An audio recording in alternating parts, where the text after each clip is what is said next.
আপনি কি জানেন আপনার জান্নাত লুকিয়ে আছে কোথায়?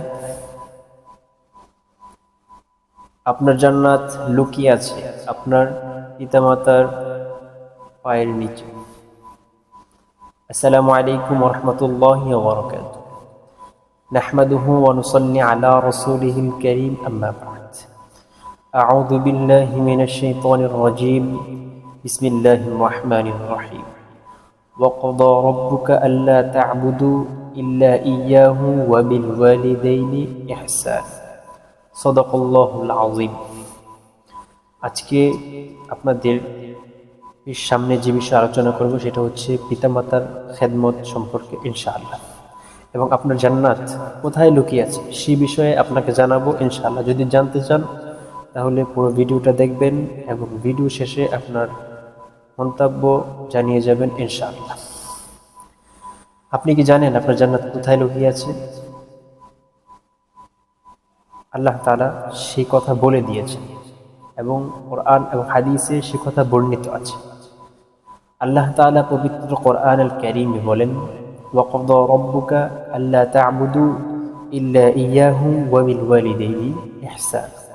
আল্লাহ তাআলা বলেন, বান্দা তুমি প্রথমে আমি আল্লাহ তাআলার ইবাদত করো এবং আমি আল্লাহ তাআলার ইবাদতের পর তোমার উপরে আমি আল্লাহ তাআলা তোমার পিতামাতার খেদমতকে তোমার জন্য গুরুত্ব বানিয়ে দিলাম।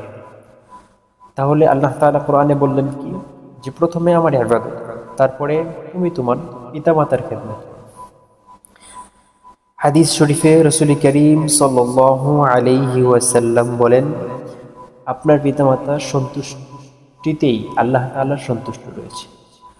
তার মানে যদি আল্লাহ তাআলাকে সন্তুষ্ট করতে চান, আপনাকে আপনার পিতামাতাকে অবশ্যই সন্তুষ্ট করতে হবে। কোরআনুল কারীমের অন্য একটি আয়াত আল্লাহ রাব্বুল আলামিন বলেন যে তাদেরকে সম্মান দাও, নম্রতার ডানা ঝুঁকিয়ে দাও। এবং আল্লাহ তাআলা একথাও বলেন, রব্বির হামহুমা কামা রাব্বায়ানি সগীরা। এটা আমরা অনেক সময় দোয়ায় পড়ে থাকি, কিন্তু এটার অর্থ কি আমরা জানি? আল্লাহ তাআলা এখানে কি বলছেন?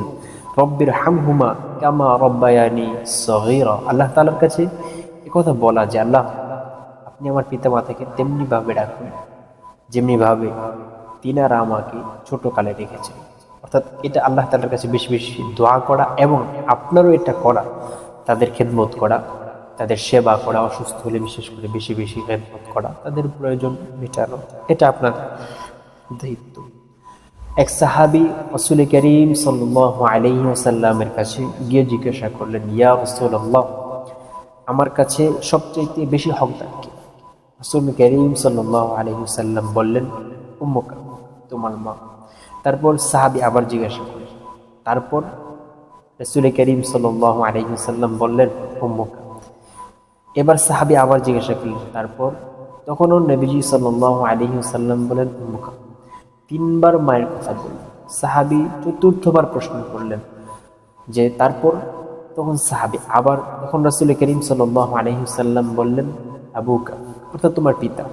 চতুর্থবার পিতার কথা বললেন, তারপরে আস্তে আস্তে সবার কথা বললেন। তাহলে এই হাদিস থেকে আমরা কি বুঝতে পারলাম? মায়ের গুরুত্ব বেশি। কেন মায়ের গুরুত্ব বেশি? এখানে আরেকটা প্রশ্ন থাকতে পারে যে আপনার কাছে আপনার পিতাও অনেক কষ্ট করেছেন, মাথাও অনেক কষ্ট করেছেন, তবে এদের মধ্যেও আল্লাহ তাআলা, আল্লাহ রাসূলের এই হাদিস থেকে বোঝা যায় মায়ের গুরুত্ব বেশি। কেন?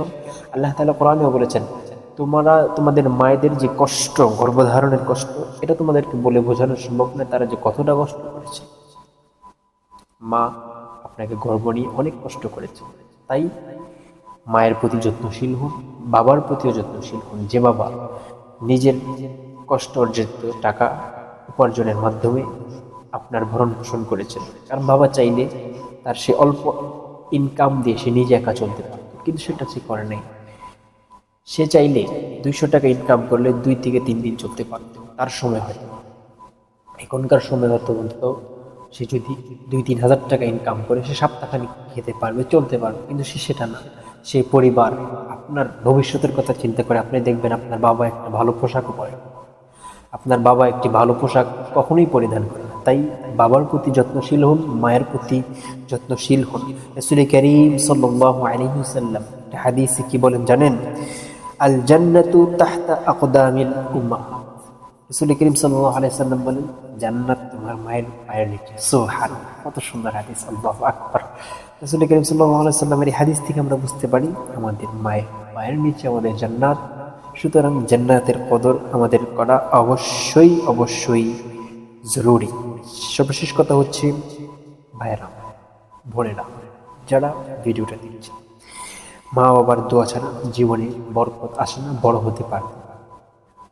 এটা দুনিয়ার যেদিকেই আপনি তাকাবেন, সফলের কারো কাহিনী যখন শুনতে যাবেন, আপনারা দেখবেন যে এমনটাই হয়েছে যে তার পিছনে তার সফলতায় পৌঁছানোর জন্য তার মা বাবার দোয়া রয়েছে। তাই আজ থেকেই মা বাবার প্রতি যত্নশীল হন, নিজে যত্নশীল হন। আপনার টাকা পয়সা থাকতে পারে ভাই, আপনি আপনার মাকে একটা কাজ করে দিলেন, আপনার মাকে এক লোকমা খাওয়াইয়ে দিলে, আপনার মাকে একটা আনার ফল ছিঁড়ে দিলে, অথবা যে কোনো একটা খেদমত করলে আপনার মা যে খুশি হবে, কর্মচারী দিয়ে, টাকা দিয়ে, লোক দিয়ে করালে ততটা খুশি হয়তো হবে না। তাই নিজে করার চেষ্টা করুন। আল্লাহ তাআলা আমাদের সবাইকে বেশি বেশি মা বাবার খেদমত করার তৌফিক দান করেন। আসসালামু আলাইকুম ওয়া রাহমাতুল্লাহি ওয়া বারাকাতুহু।